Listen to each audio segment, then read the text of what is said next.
Hoje eu queria pensar com você sobre três coisas que marcam toda uma sociedade e sempre marcaram as grandes sociedades em toda a história da humanidade: política, religião e economia. Esses três pilares da sociedade sempre estiveram muito próximos um do outro. E eu quero pensar um pouco com você a respeito disso. Anteriormente à reforma, a Igreja Católica tinha todo o monopólio da religião no mundo, pelo menos no mundo conhecido, no mundo europeu, e ali ela conseguia controlar todas as estruturas estatais em seu favor. A reforma protestante de Martim Lutero primeiro quebra esse elo entre igreja e Estado. A reforma protestante tende a fazer com que essas duas coisas se dissociem, de forma com que uma não interfira na outra. Isso foi um grande marco para a história da humanidade. Por isso a reforma protestante tem tanto peso, tanto para o catolicismo romano, quanto para as igrejas protestantes que vieram depois disso, o anglicanismo, o presbiterianismo, batistas e outras denominações. O que aconteceu foi uma cisão entre a igreja e o Estado. Embora a reforma anglicana não tenha tido essa ênfase, pelo contrário, a igreja anglicana ainda é uma igreja associada ao Estado inglês e à corte inglesa, todas as outras religiões protestantes começaram a trabalhar dentro dessa vertente de separação entre igreja e Estado. De certa forma, isso foi maravilhoso, porque uma coisa deixou de interferir diretamente na outra, mas, por outro lado, causou-se uma alienação política total daquelas pessoas que, de alguma forma, representam ou estão fazendo parte de um corpo de uma igreja protestante. A igreja protestante brasileira tem mudado a sua cara, tem mudado a sua ênfase, tem mudado o seu discurso no que diz respeito à política. Hoje nós temos bancadas evangélicas por todo o Congresso Nacional, nas Assembleias Legislativas dos Estados, nas prefeituras e até mesmo nas câmaras de vereadores. Isso é muito bom, quando não envergonha o Evangelho. Nós temos que perceber exatamente qual é a nossa posição enquanto servos do Senhor, mas também enquanto cidadãos. O cidadão brasileiro tem o direito do voto. O cidadão brasileiro tem o direito de representar-se ou de se fazer representar nos congressos, nas suas câmaras de vereadores, na Assembleia Legislativa do seu Estado, por uma pessoa. E o Brasil, o Estado brasileiro, nos dá o direito de fazer isso de forma secreta e de forma única. Ou seja, ninguém pode votar no seu lugar. O voto ele é pessoal e intransferível.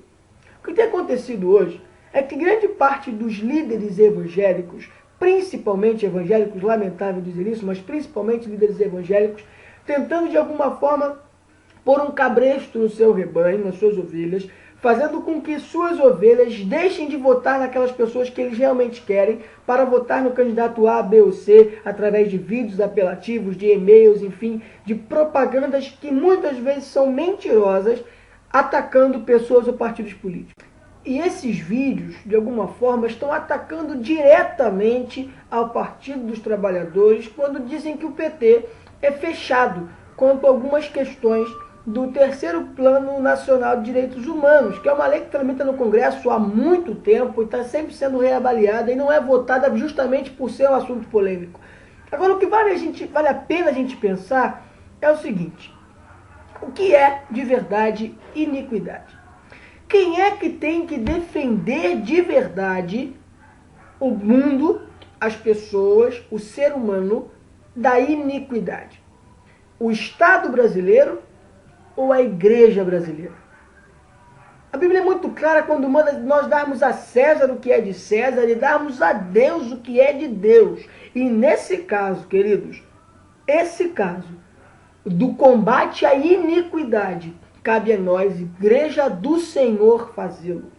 O fato de termos uma lei que defenda a união estável entre pessoas do mesmo sexo, ou o fato de não termos essa lei, não vai interferir na questão da iniquidade, porque a iniquidade continuará sendo feita. Eu sou radicalmente contra o casamento homossexual, eu sou radicalmente contra o aborto, eu sou radicalmente contra todo e qualquer tipo de coisa que possa desgraçar ainda mais o ser humano. Como um futuro pastor, eu sou preso para não fazer um casamento homossexual.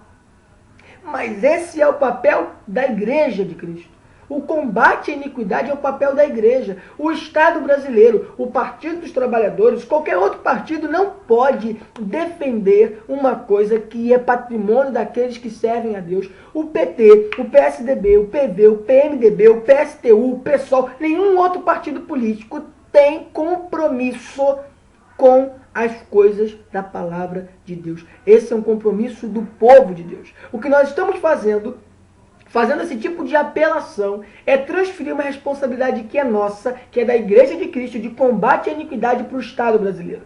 Óbvio que nós vamos procurar os nossos melhores representantes, e se houver pessoas que servem ao Senhor e que têm a vertente política, que gosta de fazer política, que vai me representar como servo do Senhor, é maravilhoso.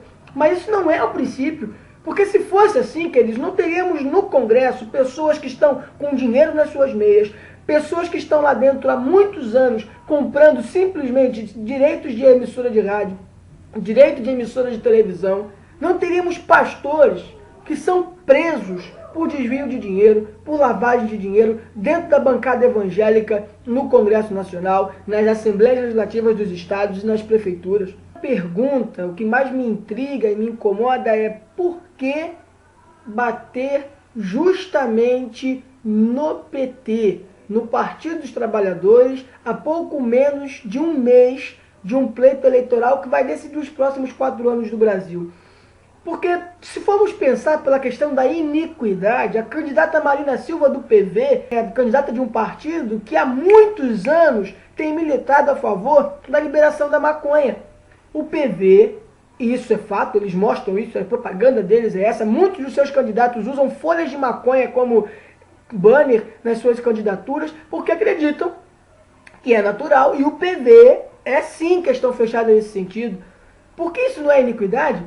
Por que não dizer também do coronelismo do Democratas no Nordeste, principalmente na Bahia, nos tempos áureos do império de Antônio Carlos Magalhães, que já deixou seu herdeiro, o ACM Neto, que é deputado federal? Por que não dizer também do PSDB e do seu capitalismo que destruiu o Brasil, entregou todo o patrimônio nacional na mão de estrangeiros, quando hoje nós precisamos muito de infraestrutura, ainda mais para esse país continuar crescendo e ajudando as pessoas que são mais pobres? O PSDB fez isso, enricou os mais ricos e empobreceu os mais pobres. Por que não falar de tudo isso?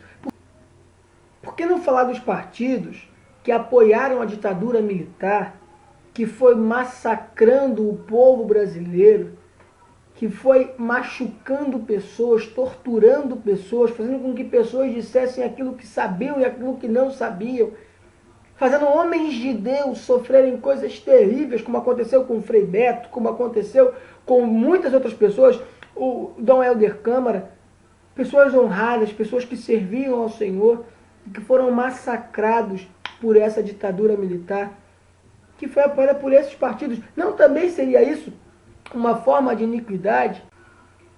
Nós temos um papel como cidadãos, eleger os nossos representantes. Mas também nós temos um papel como servos do Senhor, que é combater a iniquidade. E isso só a Igreja de Cristo, só os filhos da luz, só os herdeiros de Deus podem fazer. Não esperem isso do Partido dos Trabalhadores, não esperem isso do PSDB, não esperem isso do Democrata, não esperem isso do Estado. Não esperem isso do Estado. Porque o mundo jaz no maligno. Nós precisamos sim levantar uma bandeira contra a iniquidade, programar e fazer coisas políticas, ações políticas que derrubem a iniquidade, mas não colocando na conta de A ou de B. Esse é o papel do povo de Deus. E o povo de Deus precisa pregar o Evangelho e viver o Evangelho. Não vai ser a candidata Dilma, o candidato Serra, a candidata Marina, o candidato Plínio ou qualquer outro candidato que vai acabar com a iniquidade no Brasil. Porque querendo ou não, com lei ou sem lei, o pecado vai continuar atazanando a nossa nação e destruindo o nosso povo. Só existe um remédio para o pecado, que é Jesus Cristo, que deve ser pregado pela sua igreja. Portanto, meu amado, vote com consciência, mas acima de qualquer coisa, pregue o Evangelho de Cristo. E aí sim estaremos batendo e derrubando a iniquidade. Que Deus nos abençoe.